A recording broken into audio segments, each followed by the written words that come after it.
السلام عليكم ورحمة الله. بسم الله الرحمن الرحيم. الحمد لله رب العالمين والصلاة والسلام على رسول الله وعلى آله وصحبه ومن والاه. So tonight we have a very special program. Some of you might have heard about it just now in Maghrib prayer with a special guest, Dr. Feng Zhao. He was born and raised in China, and he came here to Southern California, UCI, for his graduate program in physics, and he's currently now an engineer working in the Bay Area. And he actually went to UCI at the same time that Imam Mustafa was there. So he knows Imam Mustafa pretty well. So he's been going around giving these presentations on this topic, and he's very passionate about it, and we're very lucky to have him. We have a lot of guests coming from out of town, so we wanted to welcome all those who drove a long way from Northern California. We're very happy to have you here, and we're all very excited for the program. So without any further delay, Bismillah, Dr. Zhao. Bismillah. Let's get started. So it's a special honor for me to come here, because to me, I'm really coming.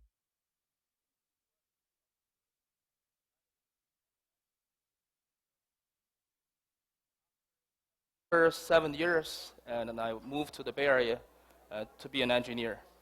And so now I'm really sort of coming home to give this presentation, but I actually took a long detour to come home because I spent 2 weeks in the Netherlands before I came here. So I flew straight from the Netherlands after a business trip. So before getting into China, so let's see something about the Netherlands. So this is a map of Amsterdam, right? And if you have ever been to Amsterdam, you know the city was built around this small river called Amstel. They built a dam, and so they called it Amsterdam, all right, the Dam of Amstel. So they have a beautiful, complicated canal system, and then along this canal system, there is this mosque called the Fatih Mosque, built by the Turks. Well, actually not really built by the Turks. It was converted by the Turks. It was originally a church built in the early 1900s, and by the 1980s, the church was sort of obsolete. Nobody was using it. So the Turk immigrants in Amsterdam, they founded this and they made this church with no chairs, right? And so people would say, oh, this is how Islam develops in the West. The immigrants came as sort of the low-class people, and they gradually occupied the worship places and everything. And then people would only pretty much know the Turks in Netherlands as either, the kebab shop owners or people who do construction jobs. But really, the Turks were actually gave the best thing for the Netherlands. And we all know the Netherlands are famous for their tulip flowers, which were introduced by the Ottoman Turks in the 1500s, right? And this all goes around to our topic today. Why I'm here to give a topic on Islam in China, right? Imam Muhammad gave a beautiful personal episode as an introductory of this talk, right? And besides that, he also gave a beautiful introductory in the Salat. In the second rakat, he recited, وَجَعَلَنَاكُمْ شُعُوبًا وَقَبَائِلَ لِتَعَارَفُوا. That's exactly the purpose of this talk, right? Allah created us in tribes and nations so that we may understand each other, right? So why China matters? Because the Prophet said, seek knowledge even in China. And look at this beautiful calligraphy piece. It was written by a Spanish calligrapher, Nuria Garcia. It says, "Utulub al-ilma wal-afisin." Pay attention to this, because this is a piece, it's an Arabic calligraphy, it's a form of Arabic calligraphy that was predominantly developed in Turkey, was famous in the Ottoman Turkey, written by a Spanish lady about China. See this kind of a plurality. Only in Islam, you will see the plurality and the unity at the same time, right? And now we move on to the topic in China. Islam is like a clear stream, as a French scholar said, right? So the water, the essence of the water is the same everywhere, but the water beds, the soil where the water goes is different, and that gives you the flavor, the color of Islam in different places, right? So now, today, we're going to examine Islam in China. And before we actually see this combination, let's see the soil in China and see what kind of Chinese soil is, in China, we call religion 宗教. And that's actually a combination of two characters. So the first one means clan or tribal. And the second character means teaching. So it's really a clan, a teaching of a clan or a tribal teaching. But that's really a modern term, right? The ancient term, it means, it is only called jiao, which means teachings. And for example, the teaching of Buddha will be Buddhism, and the teaching of Confucius is Confucianism, and the teaching of rituals is actually another way of calling Confucianism in China. And China, like before the introductory of all the other systematic religions, China has our own beliefs, and this is the belief system in China. Is really pretty much the folk beliefs or the folk religions, and they can take in different forms. So the first one is ancestral worship. People worship their ancestors, or natural deities. Right? This particular deity, particular statue of this deity is a god of wind. So he opened up his bag and the wind comes. Or cultural heroes.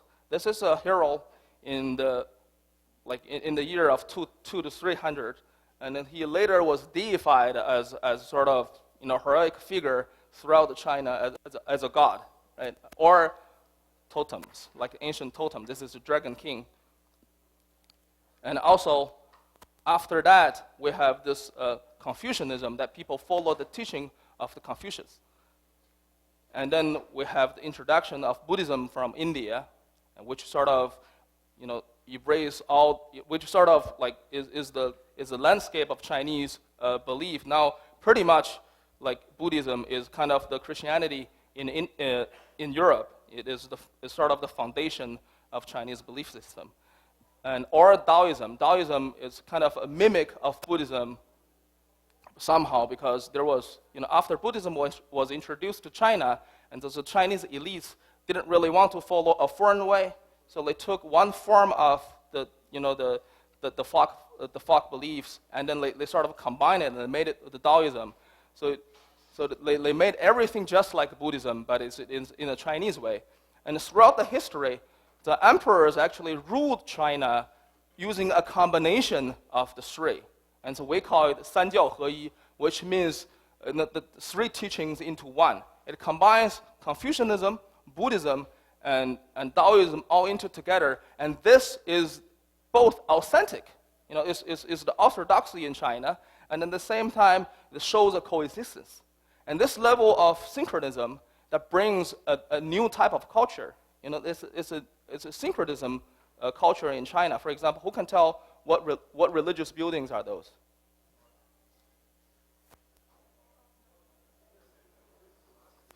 These are two different religious buildings, but who can tell what they are?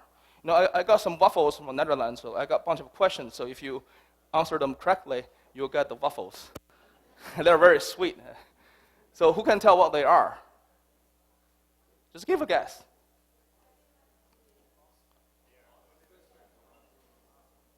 Okay. Which one is Buddhism? Okay, wrong. Go ahead. They're actually both mosques. And so you can't really tell the difference from outside. This is the level of syncretism we have in China. Everything is mixed together. And then how you represent yourself, it is really an inward thing.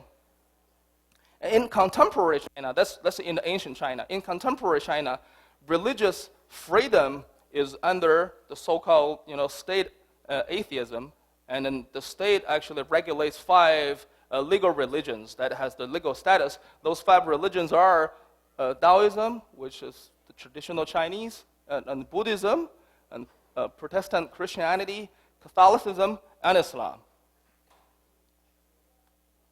And this is the religious population in China. This is the makeup of the religious population. The vast majority of the Chinese, about 80%, claim they either do not believe anything, or they believe in something that is not in the form of institutionalized religion, right? And then the people who actually follow any form of institutionalized religion is only about 20% of the Chinese population. It doesn't mean those are non-religious, right? Those people, they don't really form a any form of known religion. And whereas among this 20%, Islam only took 1.7%. That's the state statistics. 1.7% is a very small number. It could be a big number in terms of population. In terms of real population, it's about 22 million, given 1.3 billion population. But percentage-wise, it's super small. However, I'm going to tell you something blow your mind. Islam is the most lively religion in China. So this is the number of places of worship in China. These are, again, these are from the state public census, and these are the publicly state-registered, state-recognized places of worship. And you can see, Islam only forms 1.7% of the population. It forms about 40% of the places of worship, and it has 40,000 masajid across the country. It's very impressive. Very impressive, right? And this shows current status is the Muslim density in China. Right? Muslim density means like the Muslim population versus the population in that particular province, right? So the most concentrated Muslim population is in this northwest region called Xinjiang, which in Chinese literally means the new territory, which was incorporated in China by the time of Qing dynasty. It has about 60% Muslims. And then throughout the northwestern regions, Muslims are very densely populated. And there is the southwest province has about 1.5%, and there is a central region has about 1%, and Beijing is sort of on the average of 1.8%. And this is the Muslim distribution. This is the Muslim population is the Muslim population in one province against the total Muslim population in China. Right? Again, you see half of the Muslims actually live in this region, and the vast majority of the Muslims live on the northwest. Right? And you will see 3% of the Muslims live in this region, and about 10% here in total in northern China, and everywhere else has 9%. I'm actually from here, so I'm kind of below the average. And in China, the state registers religious population, especially for Islam. The state registers religious population with ethnicity, right? So throughout the course of history, there were different ethnicities formed. Different people came to China. And then the state calls them by different ethnicities. And in China, there are 56 state-recognized ethnicity, and Han ethnicity is the biggest one that has 92% of the population. So the rest only has 8% of the population. Among the rest 55, 10 of them actually are Muslims, right? And those are the 10. And if we subdivide those 10 by language, and we have this predominant group called the Hui population. That's about 10 million. They speak Han Chinese. And there is a Turkic group that has several different ethnicities, such as Uyghur, Kazakh, Kyrgyz, Salar, and Tatar. Right? And particularly this Salar population was migrated from nowadays Tajikistan. And so they live in China. They speak a form of Turkic language back in the ancient time. And also there were 2 Mongolian tribes that converted to Islam and stayed somewhere in northwestern China, and they formed 2 different ethnicities, Dongxiang and then Bao'an. And again, there is a Persian-speaking group called Tajik, but they don't really have much of the population. So the majority of the Muslims in China basically are 2 groups. One is the Hui, the other one is the Uyghur, right? And among the other people, like some of those, since they intercommute with Hui, and then they are sort of becoming Hui, right? The Salar group, even though a lot of the Salar group still speak the Salar language, but if they go outside, they wouldn't say they are Salars because nobody knows what Salars are, and they will say I'm a Hui, right? And it's the same thing for Dongxiang and Bao'an. And Dongxiang and Bao'an people are pretty much bilingual, both their language and the Chinese language. They are, if you look from a longer historical perspective, they are in the process of becoming a Hui. And this is, a few pictures of, typical people in the two big camps. One is the Hui people. The other one is the Turkic Uyghur people. And you can see clearly they don't look like each other.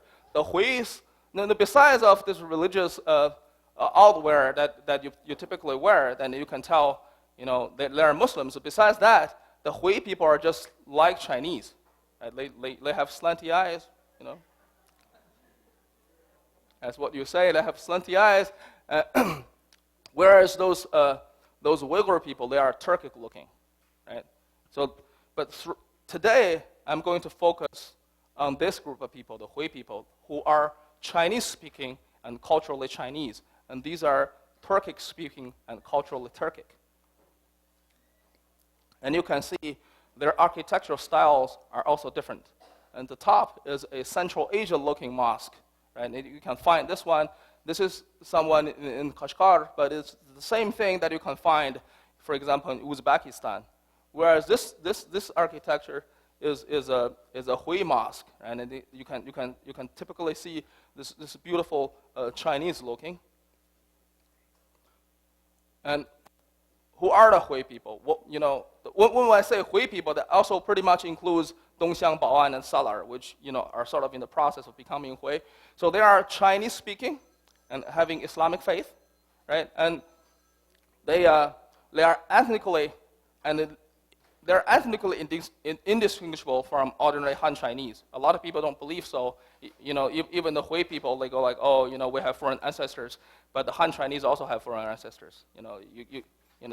It's a big melting pot, just like in America. After several generations, you can't really say you're Indian or Pakistan because you intermarry with other people. You see what I mean? And then the Hui people are Hanafi, and they're Sunni Hanafis, and they have a unique blend of culture. It's a very unique, and I'm gonna sort of the envelope of this. This is a distribution of the Hui people in China. Here, the vast majority here is empty void for Hui, but most of Uyghurs actually live here.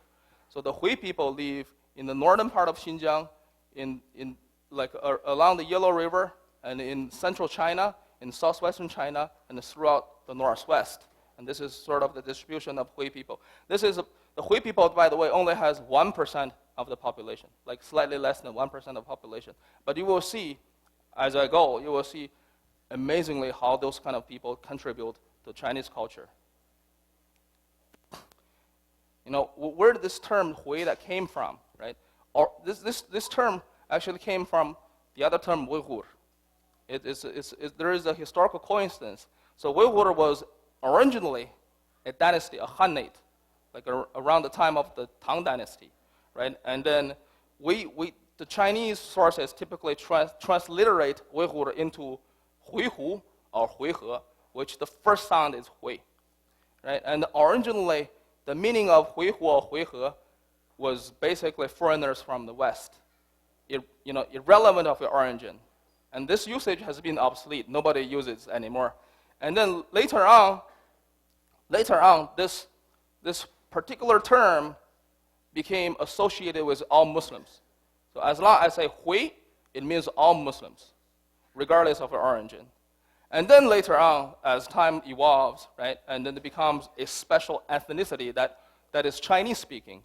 And by modern usage, it means this Hui ethnicity only. It excludes Uyghurs, whereas we call the Uyghurs Uyghur.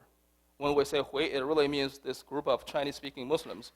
And now it's even more complicated because after the communism took over in 1949, and by the 1950s, they define ethnicities, and they gave this group of people called Hui. And as time develops, a lot of people actually left the faith, but they still have the ethnicity. So now Hui is really a name of an ethnicity. In fact, has nothing to do with religion, but people still associate these two together.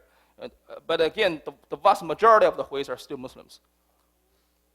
And this is a historical timeline of Islam in China. So Islam first came to China in the Tang Dynasty. sometime like in the early to mid 600, right? And so the historical accounts, like individual Muslims, really came in the early to mid 600, and throughout the next 600 years, small numbers of Muslims continuously came to China, mostly for trading purposes, and they reside in China, and they sort of became Chinese. But the population is really small. And by the time of the Yuan dynasty, which was the Mongol dynasty, so the Mongols actually took the Western Asia first, and then they came back and took China. So they brought a lot of Muslims to China as administrative people. And so a lot of Muslims from Central Asia and Western Asia, they settled in China along with the Mongol rulers. And those people stayed in China. And right after the Mongol dynasty was the Ming dynasty. And the Ming dynasty had an isolation policy. It cuts all the immigration out, like in and out of China. And so those people actually stayed in China. And the Ming dynasty forced intermarriage between the foreign Muslims and the local Hans. And so gradually a group of people were formed, and so those people were called Hui. So this is sort of the timeline of the historical development. And so the first Muslims actually came from the Silk Road, and the Silk Road actually has two lines. One line is the inland Silk Road, and the other line is sort of the maritime Silk Road. So the first Muslims came to Tang Dynasty. They landed into this port city called Quanzhou. Quanzhou and Guangzhou, these two places, Quanzhou and Guangzhou. And historical legends say that Sa'd ibn Abi Waqas actually came to China by the year 617. A lot of people have been asking me about, whether it was a historical fact. My answer has always been, whether it is a historical fact is irrelevant. The most important thing is people build around this, this legend, build a legacy out of it, and this sort of defines your cultural domain. And the people who actually, who cherish this and believe this and take it as a historical legacy were the people that in this group, and this is your cultural boundary, right? But we know for sure, by the time of 650, we know for sure there were individual Muslims in China, and also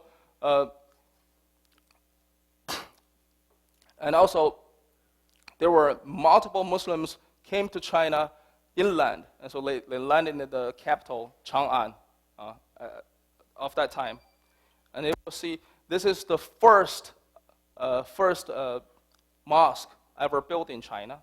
And the looking of the mosque, taking the picture, is already a new building. So the foundation was old. It can trace back to 627. Again, the exact accuracy of the dating could be debated, but it's really, really, really early. And the mosque has a beautiful name. In Chinese, called the Huaisheng Si. It literally means Prophet Memorial Mosque, right? And because it has this beautiful minaret, and people call it a lighthouse mosque too. It is in nowadays Guangzhou. It's very famous. If you have been to China, been to Guangzhou, it's a trading city, and then a lot of people still go there for Friday services. And this one was claimed to be the first mosque in China. And in addition to that, there was another big mosque built in China in the capital, Chang'an, and nowadays Xi'an. It was the capital of that time. And it's called the Xi'an Grand Mosque. And this is like a building in that mosque. And we have, again, a very Chinese name, Xingqinting. It means heart reflection pavilion, right? And who can tell what the functionality of this building is? Well, folks, again, who can tell what this building is? What's the purpose of this building? What the functionality of the building? It's not a wudu. Okay. Sorry? No. Yes. Yeah, it's a minaret.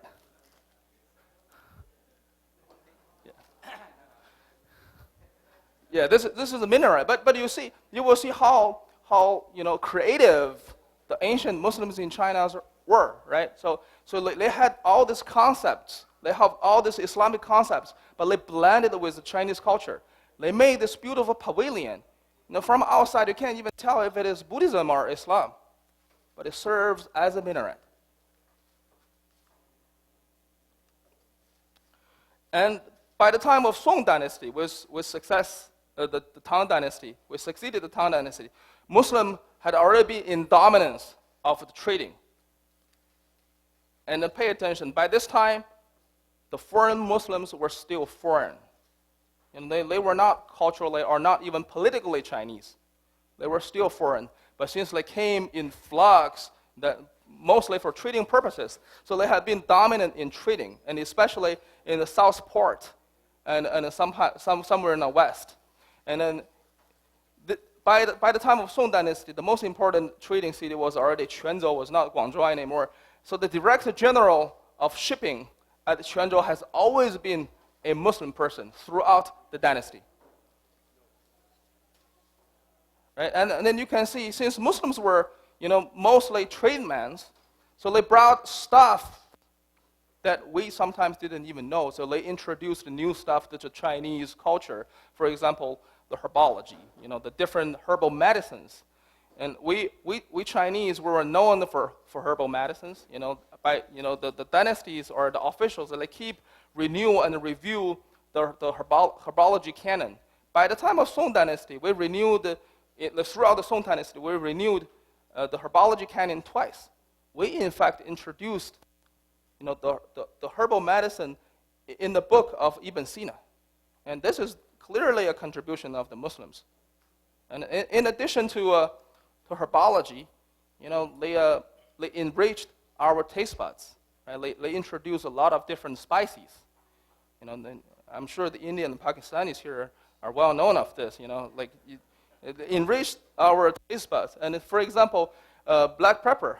In Chinese we call it hujiao. Hu literally means foreign, and jiao is pepper. So hujiao literally means foreign pepper. Still to nowadays, we still call it foreign pepper. And at the Song dynasty, we know that there was a major mosque built at the Song capital, Kaifeng. See how grand it is? And then you'll see this, this Chinese character and also the Arabic and everything.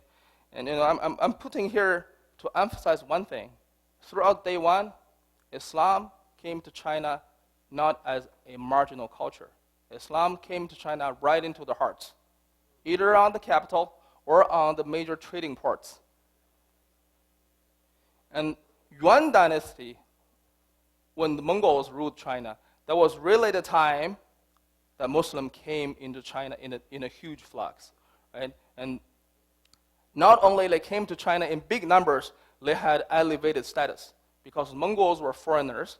They ruled China, so they trust foreigners more. So they brought a lot of Central Asians and West Asians, mostly Muslims, and so they were put on administrative positions. So they were ruling class and intellectual class people. And a Muslim at this time became Chinese politically, at least. They did not necessarily assimilate into Chinese because they were actually having a higher class than the vast majority of the Chinese people. But at least they became Chinese, a political Chinese by default. And the Muslim continually contributed to the Chinese society. There is this drawing. It's a new drawing of an old thing, and it is a Muslim trebuchet. And in Chinese, it's called a huihui pao, or a huihui cannon. This is like when the Mongols were invading China, they used the Muslim. This is a Muslim device that throws rocks, because a lot of Chinese cities were walled cities, right? So it's hard to conquer those cities. So they made this kind of thing, this mechanism device to throw rocks into the cities, and they actually use it to against the Song dynasty. And again, the Muslims in the West, especially in Baghdad, they were famous for their astronomy and sometimes astrology.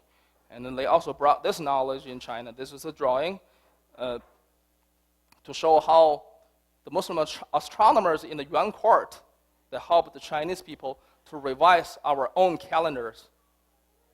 And also the Muslim people, they have been traveled around the big Eurasia world, so they know the geology very good. And so they contributed the map making. And this is one of the earliest survival map in China. And this one by record, and it has some Muslim contribution in it. And again, the Yuan dynasty has its capital in Beijing.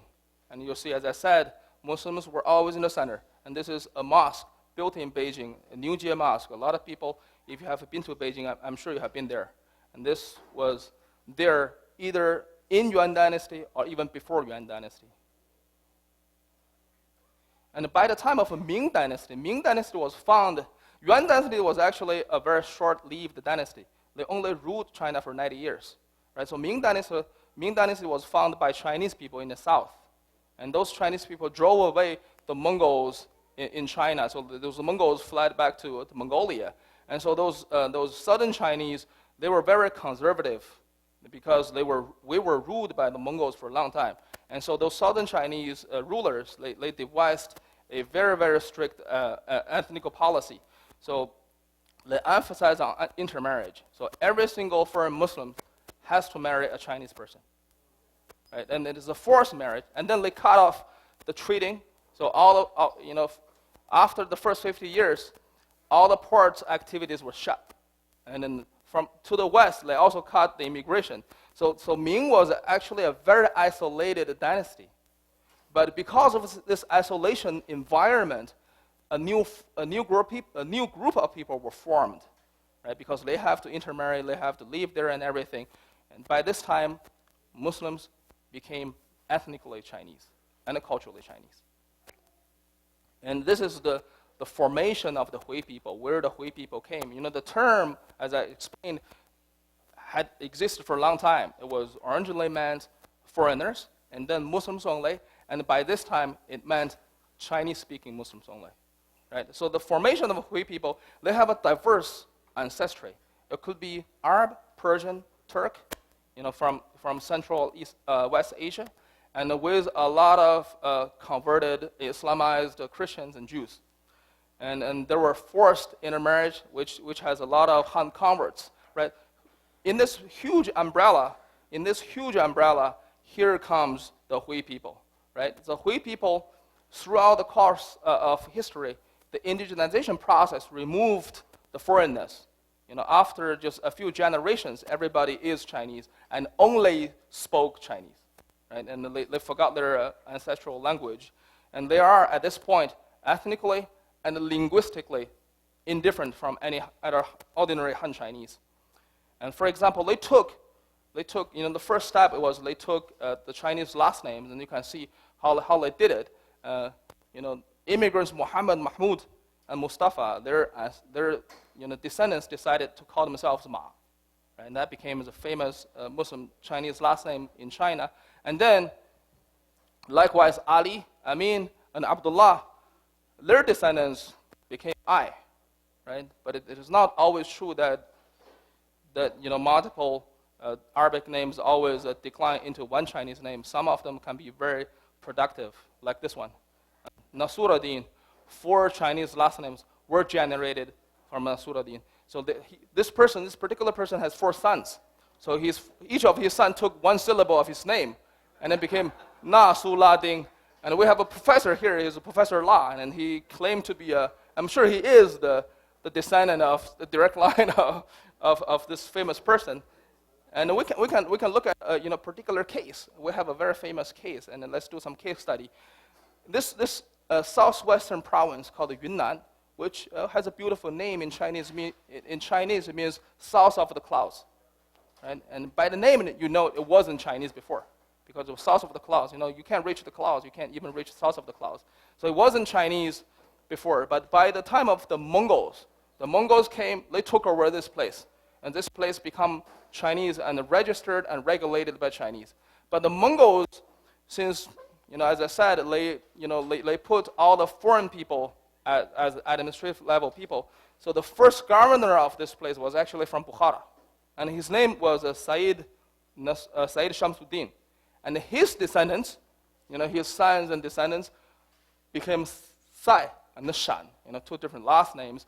And one of his sons was Nasruddin, and his sons became Nasruddin, right? And then a famous Chinese sailor or admiral, Zheng He, was his great-great-great-grandson, 6 generations down.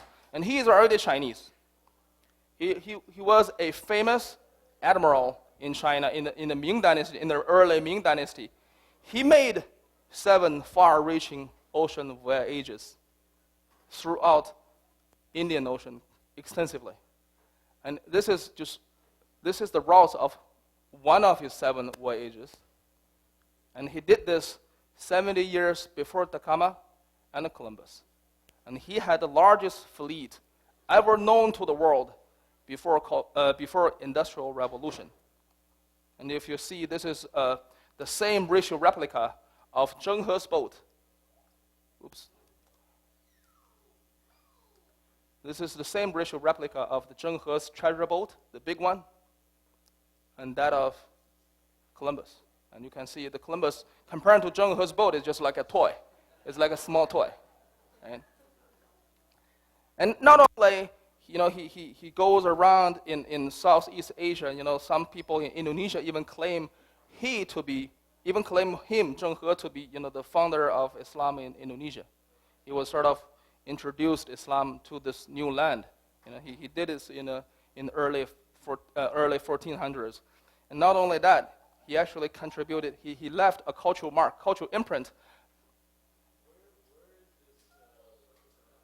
This is in a museum or in China. Yeah. Not only that, he actually left a cultural imprint back into the Islamic heartlands. Zheng He, his official title was Sanbao. And there is this famous hero in 1001 Nights. His name is Sinbad, right? And there were literary studies that identify that Sanbao was actually the prototype of Sinbad. And it is actually makes sense because even though 1001 Nights, this book was sort of formed during the time of Zheng He, like around the time of Zheng He, was in the 1400s, but the tales of Sinbad was actually a much later addition to the book. Was only added in the 1600s, which was 200 years after Zheng He, right? And the Sinbad also made 7 ocean voyages, just like Zheng He. And whenever Sinbad appears, he always appears with his boat, just like Zheng He. And also his name, rhymes with Sanbao. So there are literal studies that identify Zheng He to be the prototype of your childhood hero. So your childhood hero was really a Chinese person. Okay, and I know, by the time of the Ming Dynasty, we had developed, a cultural uniqueness among the Hui people. Hui people learned Chinese and learned Arabic in madrasa or in masajid. They started writing Arabic like Chinese. This is a form of calligraphy, a form of Arabic calligraphy in Chinese. Who can tell what it is? Okay. Good. And if you really know, if you really know the calligraphic scripts in Arabic, and you have Kufic, right? You have Maghribi, you have different thuluth, naskh, different things. But in Arabic, you don't really have anything this abstract, right? But in Chinese, we have a form like a script in Chinese calligraphy called Chao Su, which literally means scratchy style. That is, it's not meant to understand, right? It's just for this artistic appreciation. And this is actually the inspiration of Chao Su in Chinese, right? It's a combination of 2 cultures. And here's a masterpiece by famous master Haji Nuruddin, right? This thing literally you can read in both languages. In Arabic, it reads Rasulullahi, and you can tell this is Ra, Su, Lu, Allahi, Rasulullahi. In Chinese, it is Sheng, which means sage, Is a character means sage. It is a term that ordinary Chinese would use it to refer to Confucius, whereas the Hui Muslims use it to refer to the prophet. Right? In our colloquial and also in our written literature, Sheng is actually the predominant usage for us to refer to the prophet. And you see this level of integration. And speaking of names, right, the Hui scholars also gave the religion of Islam a beautiful Chinese name. It is called Qingzhen, which literally means pure and authentic. Right? And therefore, religion of Islam is called the Qingzhen Jiao or Qingzhen Gu Jiao, either the religion of purity and authenticity or the ancient religion of purity and authenticity. And then the mosques are called Qingzhen Si, the temple of purity and authenticity. And then the food, again, the food is Qingzhen, is pure and authentic. And also, you want to pay attention that the symbol of purity and authenticity is actually a wudu pot. Right? This differentiates Islam as a religion to other religions in China, because only in the religion of Islam people, clean part of their body before attending any religious services. So this is really a sign of purity and authenticity. So if you ever go to China, don't look for halal. It's very rare to see halal signs, but you see the wudu pot signs, and that's a safe place to go. Right? And also, the Muslims in the West, and particularly in Central Asia, they introduced new instruments to the Chinese ears. Right? Sauna, santura, and kamancha. There were 3 different kinds of instruments that introduced into China and internalized as traditional Chinese instruments. So by today, people see this, they wouldn't even know that they used to be foreign. Right? And as I mentioned, there were, the creative Muslim ancestors in China, they combined, Islamic things and the Chinese things, right? So they made Islamic arts with Chinese flavors, but at the same time, they also put Islamic flavors into traditional Chinese art. Take a look at this porcelain plate.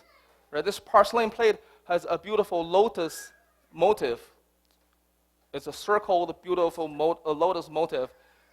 In the center, there is an Arabic inscription that says ni'mat, blessing. Right? It is a blessing to have the good of both worlds, the Islamic world and the Chinese world. And also, not only we reached at a very artistic level, at a very high level, even at the folk level, Islam is penetrating. Right? Paper cutting is a form of a folk art. Right? It's not some fine, it's not some form of fine art, but it's a form of folk art. Master Hu Baoguo, he inscribed Bismillahir Rahmanir Rahim in the wings of a butterfly. In China, butterfly is a symbol of love. He expressed his love of God in such a form of art. And also, a lot of people practice, the Muslim people practice Chinese martial arts as a form to preserve morality and the traditional values.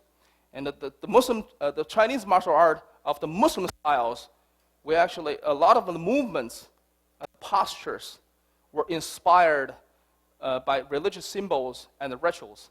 For example, who can tell what this is? Say it again.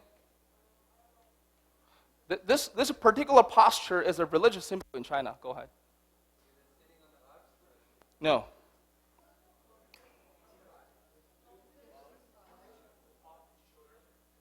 There we go. It's a wudu pot. Right? This is a wudu pot that again resembles Islam. And this particular, this set of martial arts has a name. It's called the Yang-style Islamic feast. Right? A lot of the movements and the postures of this particular martial art, were very Islamic. And most people wouldn't even recognize. And that's the wudu pot, by the way. Right? So by the time of the Ming Dynasty, Muslims are already so much integrated into this culture and contributed to this culture that you cannot even separate. You can't even tell the foreignness. And this is a mosque. And this is a wall of a mosque in the Ming capital. It has a beautiful Chinese name, Mosque of Pure Enlightenment. And it was in the Ming capital. Ming had two capitals. This is the early capital. And this mosque was a decree of the Ming founding emperor. So he founded this mosque. So as the time goes, we move on to the Qing dynasty. Qing, again, was sort of a foreign rule. The ruling people in Qing was from the northeastern China and the Manchuria area. So the Manchurians, the Manchus, they started ruling China, and they had bloody wars with Muslims. Go ahead.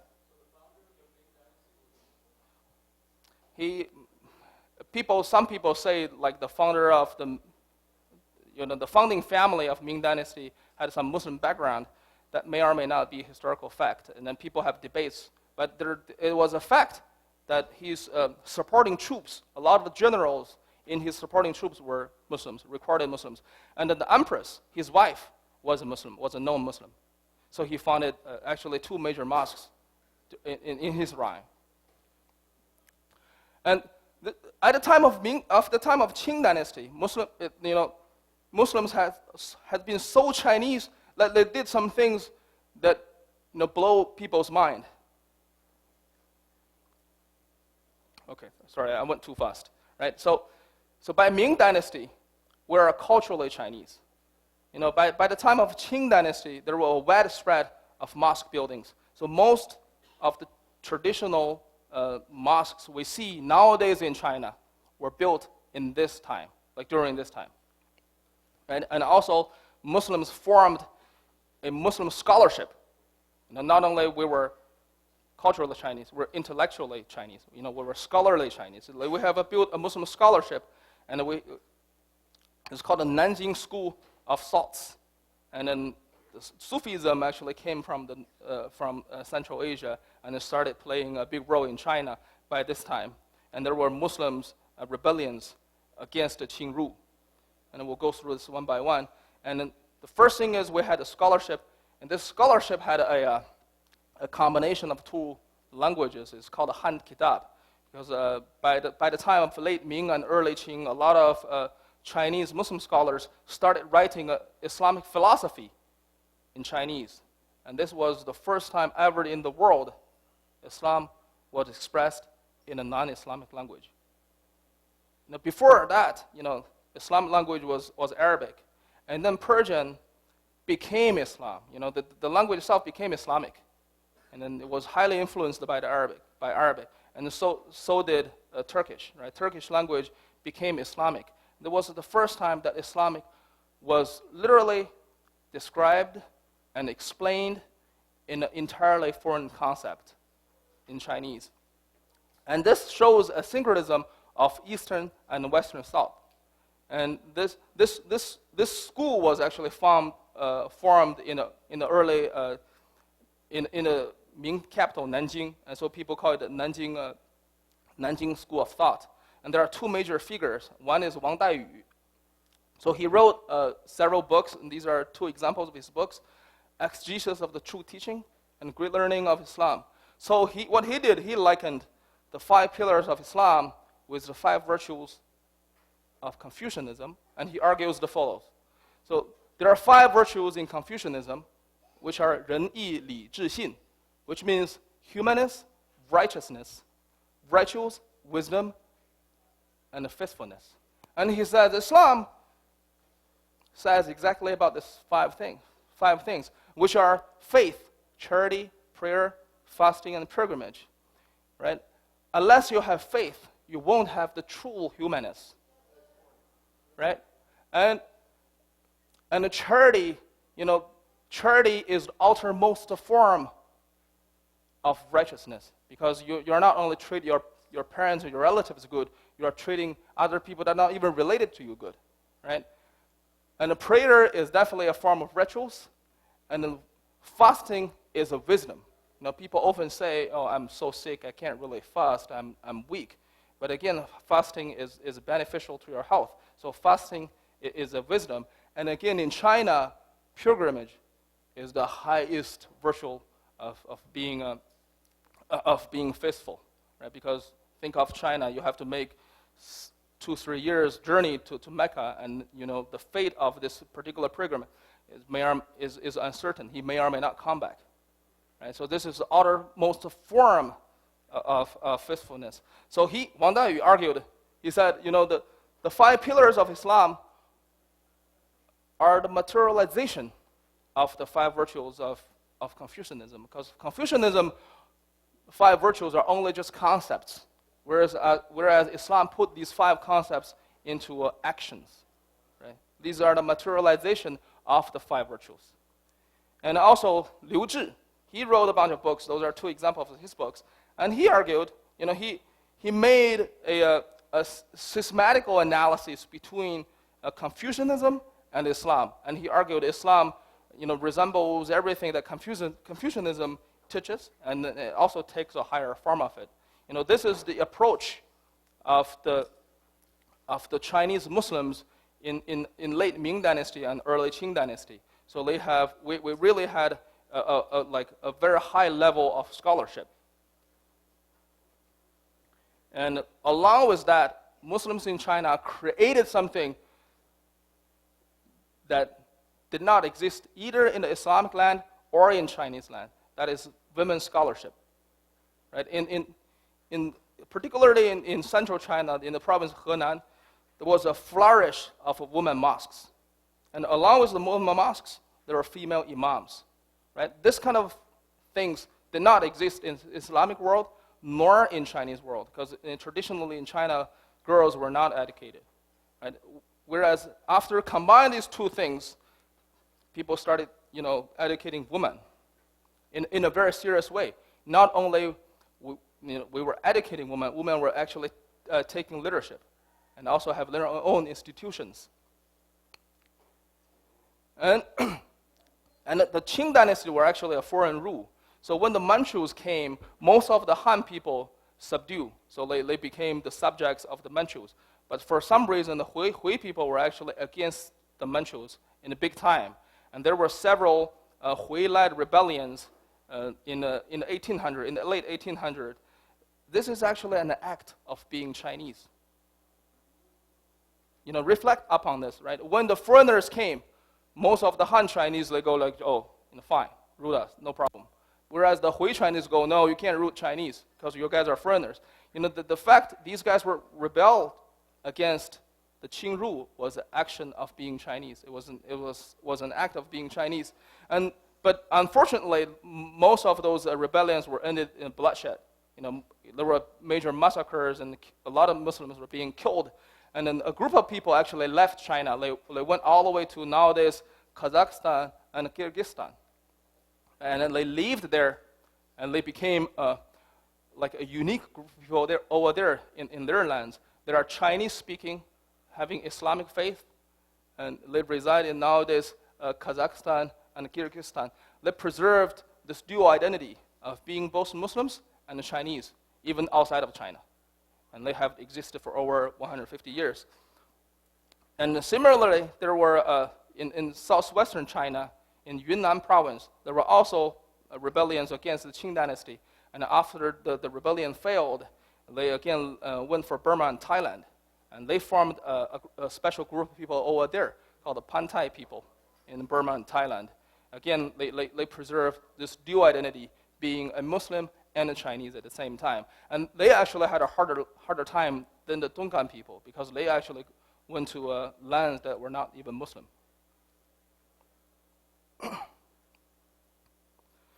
Okay, modern state. In modern time, Islam is practiced by 10 ethnicities, as I explained earlier, and Muslims continue to grow and to contribute collectively. And these are just a few Muslim individuals in the Aishol, and they are known not because they are Muslims, they are known because of their virtues and their works. And this is a commander or general that was very famous during the Second World War. He was against the Japanese invasion, and the Chinese Chairman Mao, he praised him being ever victorious, never defeated. And he was a master of Beijing opera, very famous master. And he was a master of stand-up comedy. By the way, these are known Muslims, but they were known in China not because they are Muslims. And this is a Quran translator. He's also a scholar in Beijing University, the best university in China. He was a professor there. And so he's still alive. He's a famous essay writer. He's a prose writer, very famous, very influential contemporary writer. And collectively, we also contribute to China. For example, food. Muslim noodles, it's just like McDonald's everywhere in China. But this is not simply just a bowl of beef noodle. This is where, I showed this slides before, this is where the Hui Muslims live in China, right? This is the distribution of the population. And then take a look at this stripe over here. This is a huge concentration of a Muslim population. On the eastern side of this is Han people. On the western side of it was the Tibetans. So noodles had been a Han food for over thousands of years, but it was not very popular among the Tibetan population.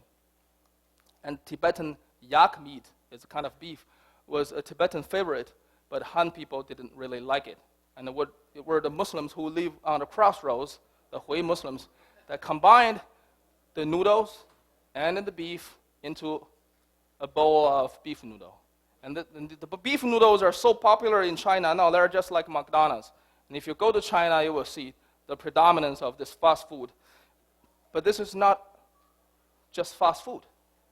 This is a typical living testimony and a reflection of ethnic harmony in China through the Hui Muslims.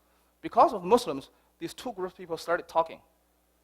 And this is a testimony of ethnic harmony.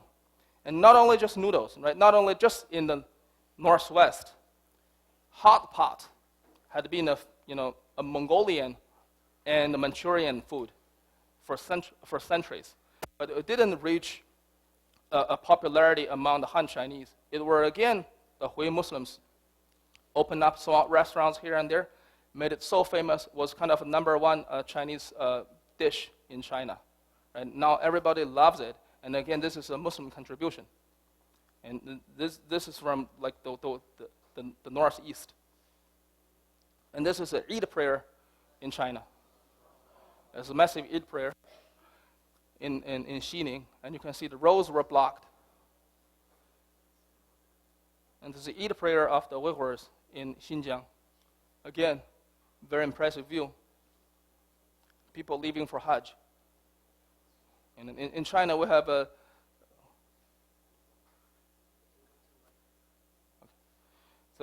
so in China, we have a tradition that when people leave for Hajj, people cry. And that's, again, something we built on a legacy, because in the old times, it was so far away to go to Hajj. Most people don't even return. Right? So the family would cherish this moment to depart with their beloved. And this is people leaving for Hajj. People were very emotional, are always very emotional when people leaving for Hajj. And this is one of my last few slides. And nowadays, in two cities particularly, Yiwu and Guangzhou, which are commercial cities in China, a lot of foreigners that actually came there and married Chinese woman or man, and then they have their descendants, which are sort of Chinese and having that unique culture. This is, a replay of the history. This is echoing the history that a new group of people, a new Hui people are actually in formation, in the process of formation. And this is just exactly what happened 600 years ago, that, foreign Muslims intermarried with Chinese, and they adopt Chinese customs, and their kids became Chinese and Muslims at the same time. And then they developed, scholarship, culture, and different arts. To close, as Muslim Chinese, we are 100% Muslims, and at the same time, we're 100% Chinese. What can Muslim Americans learn from Muslim Chinese experience? That's a question to all of us here. It's not something that we're going to answer today, but that's something worth thinking and worth pondering upon. Where are we going to go in this new land? Thank you very much for coming. Thank you.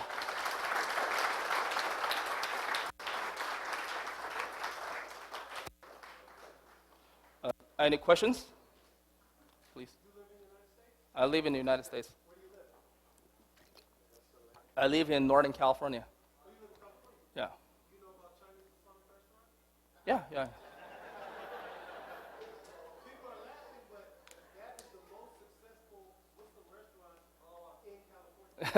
Yeah, I know. They are both successful down here and up there. Yeah.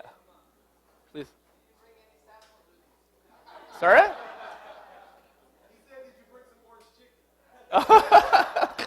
I'm gonna go get some orange chicken.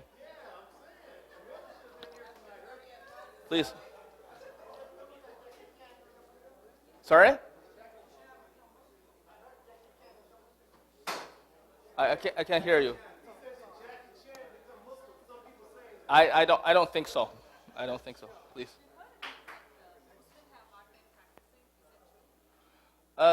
It depends where you are. This is a political question, which I don't really want to take, but it depends where you are. If you live on the east, I think it is very free, just like in the United States. But if you live on the west, the more west you go, the harder it is. Please.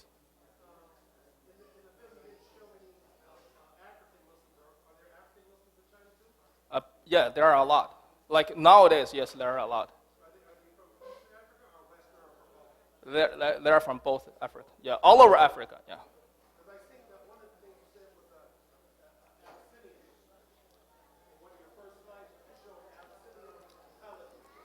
Yeah.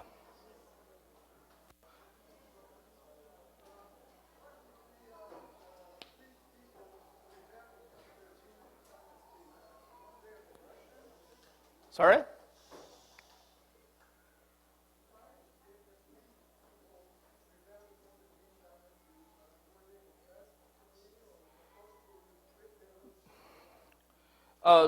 There were different reasons. At the very beginning, very beginning, when Qing came, the Han people were actually, they decided to surrender. And then there were like a bunch of a group of Muslim people in the northwest that resisted. That was at the very beginning. And then in the later Qing dynasty, there were actually fractures between Muslim groups. They were sort of fighting between each other. And then like the Qing dynasty took side. They took one side and started killing the other side. So the other side rebelled big time against Qing. And so there were, different time, different situations.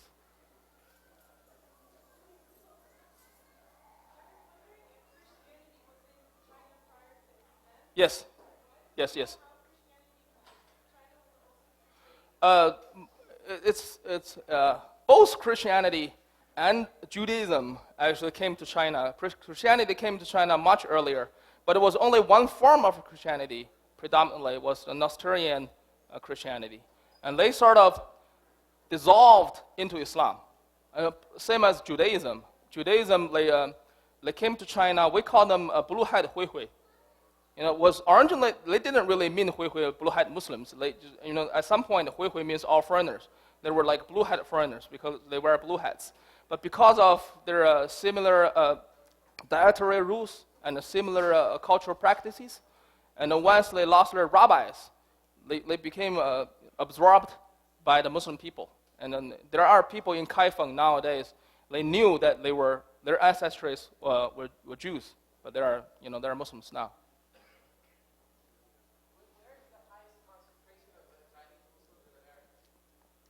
I think California. This place, I think, probably has the highest concentration. Or maybe Northern California. I think you should ask our imam. Our imam knows. I wouldn't know.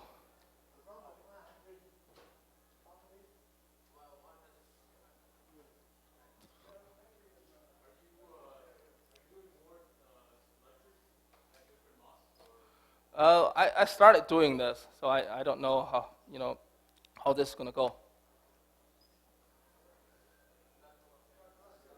Thank you very much. Thank you very much for coming.